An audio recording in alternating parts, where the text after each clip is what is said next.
ಇನ್ನು ನೀವು ಬಂಗಾರದ ಗಣಿ ಚಾನೆಲ್ಗೆ ಸಬ್ಸ್ಕ್ರೈಬ್ ಆಗದಿದ್ದರೆ ಈ ಕೂಡಲೇ ಸಬ್ಸ್ಕ್ರೈಬ್ ಬಟನ್ ಅನ್ನು ಕ್ಲಿಕ್ ಮಾಡಿ ಹಾಗೂ ದಿನನಿತ್ಯದ ಅಪ್ಡೇಟ್ಸ್ಗಳಿಗಾಗಿ ಬೆಲ್ ಐಕಾನ್ ಅನ್ನು ಪ್ರೆಸ್ ಮಾಡಿ. ಗಂಡನ ಪರ ನಿಂತ ವಿಜಯಲಕ್ಷ್ಮಿ ಜೈಲಿನಿಂದ ಬಿಡಿಸಲು ಶತಪ್ರಯತ್ನ.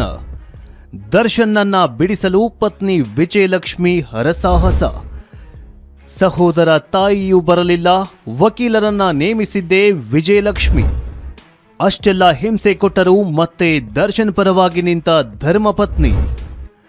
ವಿಡಿಯೋವನ್ನ ಶುರು ಮಾಡೋದಕ್ಕೂ ಮುನ್ನ ಈ ಅಪರಾಧಿಗಳಿಗೆ ತಕ್ಕ ಶಿಕ್ಷೆಯಾಗಬೇಕು ಅಂತ ನಿಮಗೆ ಅನಿಸಿದ್ರೆ ಈ ವಿಡಿಯೋಗೆ ಒಂದು ಲೈಕ್ ಕೊಡಿ ಹಾಗೂ ಯಾವ ಶಿಕ್ಷೆಯನ್ನ ವಿಧಿಸಬೇಕು ಅಂತ ಕಮೆಂಟ್ ಮೂಲಕ ತಿಳಿಸಿ.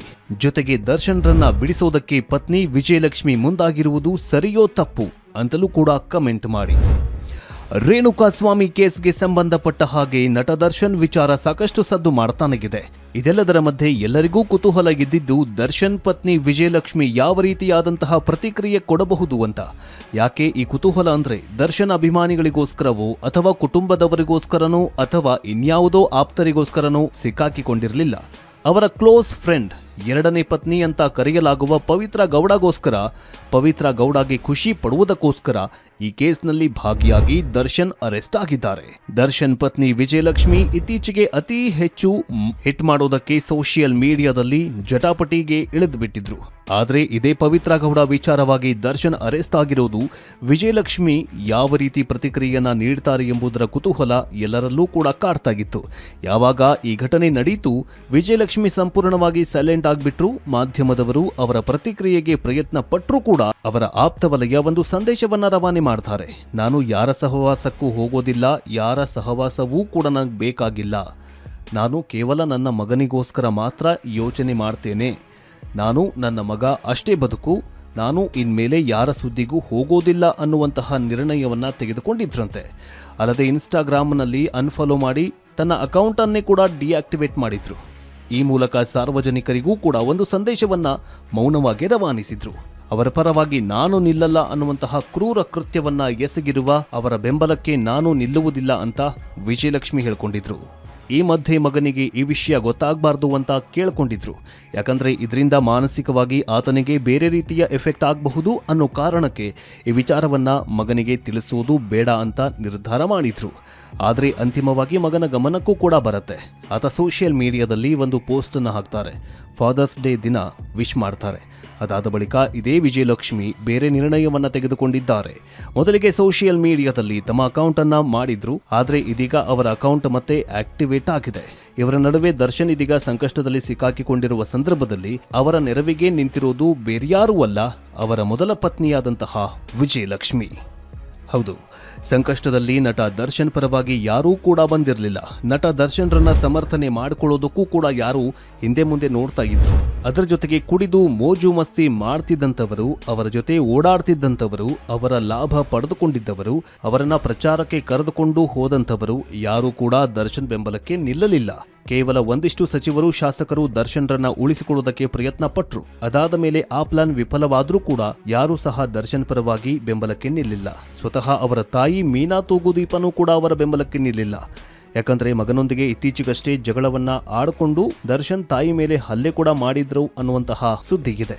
ಈಗ ಅವರ ಸೋದರ ದಿನಕರ್ ಅವರನ್ನು ಕೂಡ ದರ್ಶನ್ ಹಲ್ಲೆ ಮಾಡಿ ದೂರ ಇಟ್ಟಿದ್ದಂತೆ. ಹೀಗಾಗಿ ಅವರು ಸಾಕಷ್ಟು ದಿನಗಳ ಹಿಂದಿನಿಂದಲೇ ದೂರ ಆಗಿದ್ದಾರೆ. ಹಾಗೂ ಮೀನಾ ತೂಗುದೀಪ ಅವರು ಸಹ ದರ್ಶನ್ರಿಂದ ದೂರ ಉಳಿದಿದ್ದು ಅವರು ಸದ್ಯ ದಿನಕರ್ ಜೊತೆ ಇದ್ದಾರೆ. ಸದ್ಯ ನಟ ದರ್ಶನ್ ಪರವಾಗಿ ಯಾರೂ ಸಹ ಅವರ ಬೆಂಬಲಕ್ಕೆ ಬರ್ತಾ ಇಲ್ಲ. ಈ ಒಂದು ಸಂದರ್ಭದಲ್ಲಿ ದರ್ಶನ್ ಪರವಾಗಿ ಮಾತನಾಡಿದ್ರೆ, ದರ್ಶನ್ ಪರವಾಗಿ ನೆರವಿಗೆ ಹೋಗ್ಬಿಟ್ರೆ ನಮ್ಮ ಕೆರಿಯರ್ ಸಮಸ್ಯೆ ಆಗತ್ತೆ ಅಂತಲೂ ಕೂಡ ತಿಳಿದುಕೊಂಡು ಯಾರೂ ಕೂಡ ಮುಂದೆ ಬರ್ತಾ ಇಲ್ಲ. ಆದ್ರೆ ಇಂತಹ ಸಂಕಷ್ಟದಲ್ಲಿ ಇರುವಂತಹ ದರ್ಶನ್ ಕೈ ಹಿಡಿದಿರುವುದು ಮತ್ಯಾರೂ ಅಲ್ಲ, ಅವರ ಪತ್ನಿಯಾಗಿರುವಂತಹ ವಿಜಯಲಕ್ಷ್ಮಿ.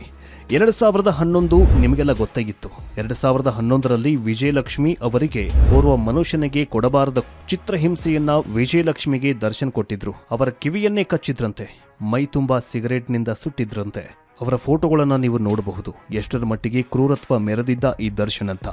ಅಷ್ಟರ ಮಟ್ಟಿಗೆ ಅವರು ಹಿಂಸೆಯನ್ನ ಕೊಟ್ಟಿದ್ದಾರೆ. ವಿಪರೀತವಾಗಿ ಮನುಷ್ಯರಿಗೆ ಕೊಟ್ಟಿರದಂತಹ ಹಿಂಸೆಯನ್ನ ಪತ್ನಿಗೆ ನಟ ದರ್ಶನ್ ಕೊಟ್ಟಿದ್ದಾರೆ. ಆದರೆ ಆ ಸಂದರ್ಭದಲ್ಲಿ ವಿಜಯಲಕ್ಷ್ಮಿ ಅವರು ತಡೆದುಕೊಳ್ಳಲು ಆಗದೆ ಪೊಲೀಸ್ ಕಂಪ್ಲೇಂಟ್ ಕೊಡ್ತಾರೆ. ದರ್ಶನ್ 28 ದಿನಗಳ ಕಾಲ ಜೈಲು ವಾಸ ಅನುಭವಿಸ್ತಾನೆ. ಆ ಪ್ರಕರಣದಲ್ಲಿ ದರ್ಶನ್ ಕಂಪ್ಲೀಟ್ ಆಗಿ ಲಾಕ್ ಆಗಬೇಕಾಗಿತ್ತು. ಆದರೆ ಅವತ್ತು ಅವರನ್ನ ಉಳಿಸಿದ್ದು ಬೇರೆ ಯಾರೂ ಅಲ್ಲ, ಇದೇ ವಿಜಯಲಕ್ಷ್ಮಿ. ಹೌದು, ಇದೇ ವಿಜಯಲಕ್ಷ್ಮಿ ಅಂದು ಗಂಡ ಅನ್ನೋ ಒಂದೇ ಒಂದು ಉದ್ದೇಶದಿಂದ ಕೇಸನ್ನ ವಾಪಸ್ ತೆಗೆದುಕೊಳ್ತಾರೆ, ಸಂಧಾನ ಮಾಡ್ಕೊಳ್ತಾರೆ. ಅದಾದ ನಂತರ ದರ್ಶನ್ ಅವರು ಪಾಠ ಕಲಿತ್ರ? ಖಂಡಿತ ಇಲ್ಲ. 2016ರಲ್ಲಿ ಮತ್ತೊಮ್ಮೆ ಹಲ್ಲೆ ಮಾಡ್ತಾರೆ. ಮತ್ತೆ ವಿಜಯಲಕ್ಷ್ಮಿ ತಡೆದುಕೊಳ್ಳಲಾರದೆ ಚನ್ನಮ್ಮನಗೆರೆ ಅಚ್ಚುಕಟ್ಟು ಪೊಲೀಸ್ ಠಾಣೆಗೆ ಹೋಗಿ ದೂರನ್ನ ಕೊಡ್ತಾರೆ. ಆದರೆ ಮತ್ತೊಮ್ಮೆ ಗಂಡ ಸರಿಯಾಗಬಹುದು ಅಂತ ಸಂಧಾನವನ್ನ ಕೂಡ ಮಾಡಿಕೊಳ್ತಾರೆ. ಮತ್ತೊಮ್ಮೆ ರಿಪೀಟ್ ಆಗತ್ತೆ. ಕುರುಕ್ಷೇತ್ರ ಸಿನಿಮಾ ಶೂಟಿಂಗ್ ಸಂದರ್ಭದಲ್ಲಿ ಹಲ್ಲೆಯಾಗತ್ತೆ. ಆಗಲೂ ಸಹ ವಿಜಯಲಕ್ಷ್ಮಿ ಸಹಿಸಿಕೊಳ್ತಾರೆ. ಅದಾದ ನಂತರ ಪವಿತ್ರ ಗೌಡ ಎಂಬುವರಂತಹ ಹೆಣ್ಣಿನೊಂದಿಗೆ ನಟ ದರ್ಶನ್ ಬಹಿರಂಗವಾಗಿ ಓಡಾಡ್ತಾ ಇದ್ದ. ಇದಕ್ಕೆ ಅಪೋಸ್ ಮಾಡಿದ್ದಕ್ಕೆ ವಿಜಯಲಕ್ಷ್ಮಿ ಫೋನ್ ಮಾಡಿ ಬೆದರಿಕೆಯನ್ನ ಹಾಕುವ ಸಂದರ್ಭಗಳು ಬರುತ್ತೆ. ಆದರೆ ವಿಜಯಲಕ್ಷ್ಮಿ ಅದನ್ನ ಸಹ ಸಹಿಸಿಕೊಳ್ತಾರೆ. ಎಲ್ಲವನ್ನೂ ಸಹ ಹಂತ ಹಂತವಾಗಿ ಸಹಿಸಿಕೊಂಡಿದ್ರು ವಿಜಯಲಕ್ಷ್ಮಿ. ಇದೀಗ ಮತ್ತೊಮ್ಮೆ ಅಂತಹದೇ ಘಟನೆ ಅಂದ್ರೆ ಅದು ರೇಣುಕಾಸ್ವಾಮಿ ಪ್ರಕರಣ ವಿಜಯಲಕ್ಷ್ಮಿಗೆ ಅತ್ಯಂತ ಶಾಕಿಂಗ್ ವಿಚಾರವಾಗಿತ್ತು. ಇಲ್ಲಿ ಯಾವುದೋ ಕಾರಣಕ್ಕಾಗಿ ದರ್ಶನ್ ಜೈಲಿಗೆ ಹೋಗ್ತಾರೆ ಅಥವಾ ಅರೆಸ್ಟ್ ಆಗ್ತಾರೆ, ವಿಜಯಲಕ್ಷ್ಮಿ ಅವರು ಅಷ್ಟೇನು ತಲೆ ಕೆಡಿಸ್ಕೊಳ್ತಾ ಇರಲಿಲ್ಲ.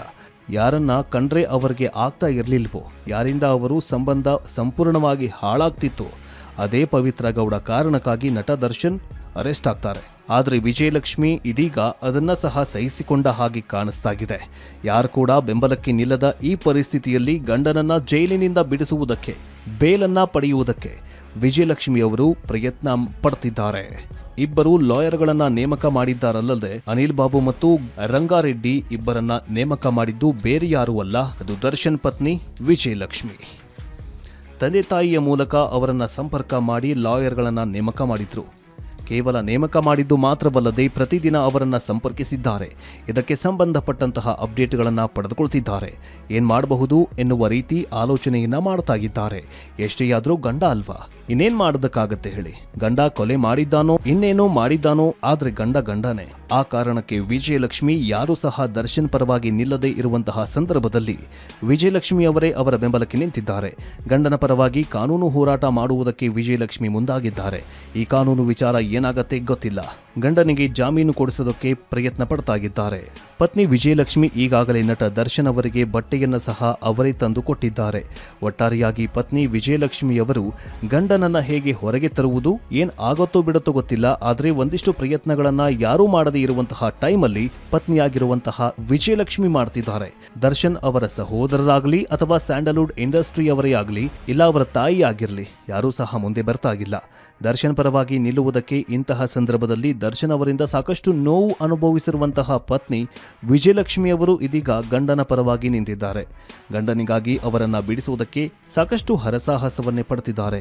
ತಂದೆ ತಾಯಿಯ ಮೂಲಕ ಅವರನ್ನ ಸಂಪರ್ಕ ಮಾಡಿ ಲಾಯರ್ಗಳನ್ನ ನೇಮಕ ಮಾಡಿದ್ರು. ಕೇವಲ ನೇಮಕ ಮಾಡಿದ್ದು ಮಾತ್ರವಲ್ಲದೆ ಪ್ರತಿದಿನ ಅವರನ್ನ ಸಂಪರ್ಕಿಸಿದ್ದಾರೆ. ಇದಕ್ಕೆ ಸಂಬಂಧಪಟ್ಟಂತಹ ಅಪ್ಡೇಟ್ಗಳನ್ನು ಪಡೆದುಕೊಳ್ತಿದ್ದಾರೆ. ಏನ್ ಮಾಡಬಹುದು ಎನ್ನುವ ರೀತಿ ಆಲೋಚನೆಯನ್ನ ಮಾಡ್ತಾ ಇದ್ದಾರೆ. ಎಷ್ಟೇ ಆದ್ರೂ ಗಂಡ ಅಲ್ವಾ, ಇನ್ನೇನ್ ಮಾಡೋದಕ್ಕಾಗತ್ತೆ ಹೇಳಿ. ಗಂಡ ಕೊಲೆ ಮಾಡಿದ್ದಾನೋ ಇನ್ನೇನೋ ಮಾಡಿದ್ದಾನೋ, ಆದ್ರೆ ಗಂಡ ಗಂಡನೇ. ಆ ಕಾರಣಕ್ಕೆ ವಿಜಯಲಕ್ಷ್ಮಿ ಯಾರೂ ಸಹ ದರ್ಶನ್ ಪರವಾಗಿ ನಿಲ್ಲದೆ ಇರುವಂತಹ ಸಂದರ್ಭದಲ್ಲಿ ವಿಜಯಲಕ್ಷ್ಮಿ ಅವರೇ ಅವರ ಬೆಂಬಲಕ್ಕೆ ನಿಂತಿದ್ದಾರೆ. ಗಂಡನ ಪರವಾಗಿ ಕಾನೂನು ಹೋರಾಟ ಮಾಡುವುದಕ್ಕೆ ವಿಜಯಲಕ್ಷ್ಮಿ ಮುಂದಾಗಿದ್ದಾರೆ. ಈ ಕಾನೂನು ವಿಚಾರ ಏನಾಗತ್ತೆ ಗೊತ್ತಿಲ್ಲ. ಗಂಡನಿಗೆ ಜಾಮೀನು ಕೊಡಿಸೋದಕ್ಕೆ ಪ್ರಯತ್ನ ಪಡ್ತಾ ಇದ್ದಾರೆ.